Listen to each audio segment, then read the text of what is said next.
thought Celtic Frost was nowadays.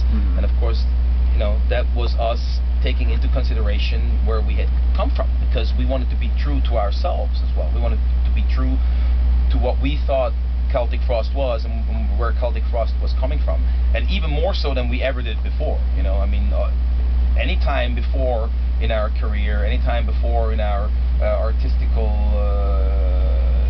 strive, we've always been looking for what we wanted, where we wanted to go, or what we thought was important to ourselves. And I think this is the first time we really went back to the very roots, you know, and said, like, what was it that made Celtic Frost in the first place, you know? Right. Yeah, but we didn't do that music. We didn't set out to write songs like that. No. We did it on a philosophical level. That's right. Why did we become friends? It was what bonded us? Was more on a philosophical and aesthetical level. We hadn't seen each other. We hadn't worked together for like 10 years. I mean, it took us like 4 years to accomplish Monotheist, to actually become a band again, to become Celtic Frost again.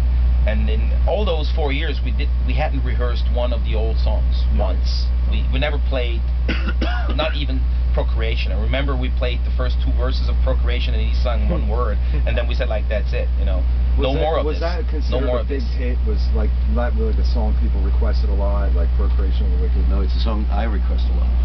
I play covers of that song in my band. It's my favorite Celtic Frost song.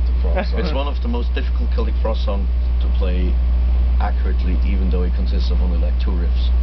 But it is to actually play the song the way it needs to be played, with the groove it needs to have. It's one of the most difficult, much more difficult than even the Requiem or anything like that. Well, I know when we play it, they like Celtic Frost better than my own music. So. Did you ever do any recordings with Apollyon Sun? Yeah, I did 2 CDs. Oh, did you? Because I tried to look them up on the internet and I couldn't find how to get to them. Well, that's quite a long time ago. Okay. One came out in '98, one came out in 2000, and the record company, by the time the second one came out, the record company felt unable to identify with that music. It's a long story, very complicated story. Still, they got very good reviews in the press, and yeah, there's 2 CDs. I would love to hear But it's not essential material to understand Celtic Frost. It was the opposite. Apollyon Sun was something I needed to do musically to clear my mind after Celtic Frost, and I think it has a lot to do with me being fresh enough again to go back into the friendship with Martin and into writing a new Celtic Frost album. I really needed to do something completely different, as Martin did on a different level.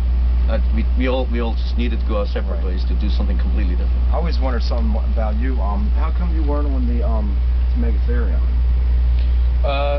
It's a good question. What I'm wondering myself sometimes, you know. I mean, you know, the people always say you should be, you know, you shouldn't worry about things that you